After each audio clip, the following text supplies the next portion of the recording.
ناظرین، یہ کہانی ہے ایک ایسے غلام کی جو دیکھتے ہی دیکھتے اپنی صلاحیتوں کے بل بوتے پر بادشاہ بن گیا اور اپنی نئی سلطنت کی بنیاد رکھی۔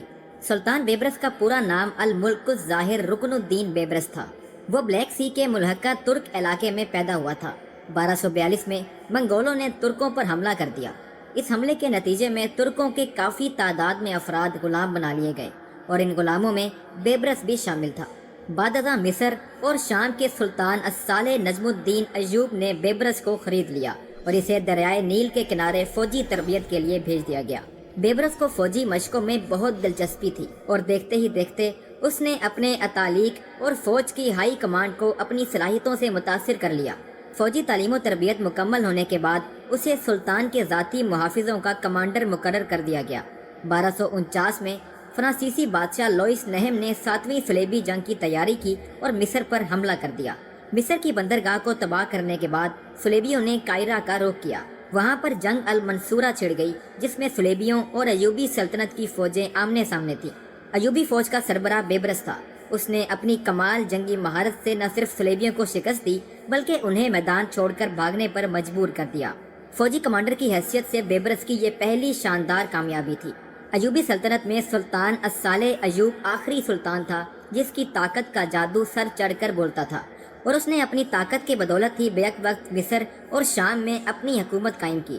سلطان الصالح کی وفات کے بعد اس کے وارث المعظم نے مختصر وقت کے لیے ایوبی سلطنت کو سنبھالا، لیکن وہ مملکوں کی سازش کا شکار ہو کر قتل ہو گیا۔ ایوبی سلطنت کا خاتمہ ہو گیا اور مملوک سلطنت نے مصر میں تخت سنبھال لیا۔ پہلا مملوک سلطان قطب الدین ایبک تھا جو کہ بذات خود ایک غلام سے بادشاہ بنا تھا۔ قطب الدین ایبک کے بادشاہ بننے کی دلچسپ کہانی کو ہم آئندہ کسی ویڈیو میں ذکر کریں گے۔ بیبرس نے قطب الدین ایبک کا سخت مقابلہ کیا اور حالات بے قابو ہونے کی وجہ سے وہ شام چلا گیا جہاں پر وہ کئی سال تک قیام پذیر رہا۔ ناظرین، آپ کو یہاں پر بتاتے چلیں کہ مملوک سلطنت کو خاندان غلامہ کی سلطنت بھی کہا جاتا ہے۔ خاندان غلامہ کے تیسرے بادشاہ قطز نے بیبرس کو واپس مصر آنے کی دعوت دی۔ دوسری طرف منگول مصر کو فتح کرنے کی بھرپور تیاری کر رہے تھے۔ مملوک سلطنت نے بیبرس کی قائدانہ صلاحیتوں کی وجہ سے اسے اپنی فوج کا کمانڈر بنا دیا۔ حالات گمبھیر سے گمبھیر ہوتے جا رہے تھے۔ منگولوں نے مملوک سلطنت پر حملہ کر دیا اور یہ فلسطین کی وادیاں میدان جنگ بن چکی تھیں۔ ایک بار پھر بیبرس کی کمال مہارت کی وجہ سے خاندان غلامہ نے منگولوں کو شکست سے دوچار کر دیا، لیکن دوسری طرف خاندان غلامہ کا بادشاہ قطز اپنی اس جنگی فتح کی خوشیاں زیادہ وقت کے لیے نہ منا سکا۔ وہ جنگ کے اختتام کے بعد واپس مصر کی طرف جا رہا تھا جب سازشیوں کے ایک گروپ نے اسے قتل کر دیا۔ تاریخ کی بعض کتب کہتی ہیں کہ مملوک سلطان کے قتل کے پیچھے بیبرس کا ہاتھ تھا۔ مملوک سلطان کے قتل کے بعد وہ وقت آن پہنچا تھا جب تاریخ میں ایک بار پھر ایک غلام نے بادشاہت کا تخت سنبھالا اور ایک پوری سلطنت کا وارث بن کر بیٹھ گیا۔ بیبرس کے سلطان بننے کے بعد اس کی ترجیح تھی کہ وہ صلیبیوں کے ساتھ جنگ کرے اور انہیں شام کے علاقوں سے بھاگنے پر مجبور کر دے۔ اس مقصد کے لیے اس نے مشہور زمانہ مسلم مجاہد حکمران سلطان صلاح الدین ایوبی سے بھی رابطہ کیا اور مدد طلب کی۔ سلطان بیبرس نے اپنی فوجوں کو تیار کیا اور شام میں صلیبیوں پر حملہ کر دیا۔ وہ تھکا نہیں بلکہ 1265 سے 1271 تک مسلسل 6 سال تک حملہ کرتا رہا، یہاں تک کہ اس کی محنت کا پھل اسے میسر ہو گیا۔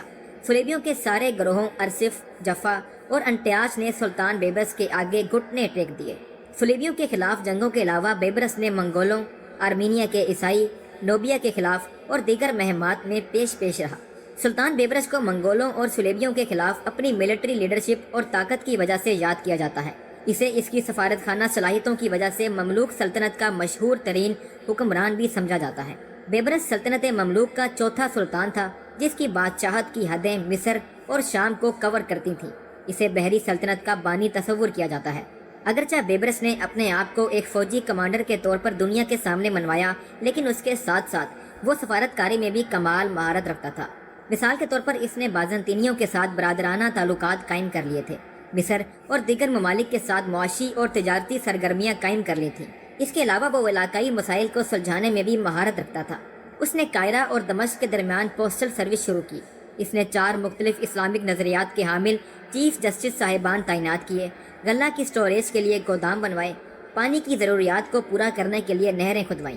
خاندان غلامہ کے طاقتور حکمران 1277 میں دمشق میں وفات پا گئے۔ اس کی وفات بھی ایک معمہ ہے جو آج تک حل نہیں ہو سکا۔ بعض لوگ کہتے ہیں کہ اس نے غلطی سے زہر کا کپ پی لیا تھا جو کہ کسی اور کے لیے بھر کر رکھا تھا۔ اس کا مزار دمشق میں الظاہریہ لائبریری کے نیچے موجود ہے، جس کی بنیاد اس نے خود رکھی تھی۔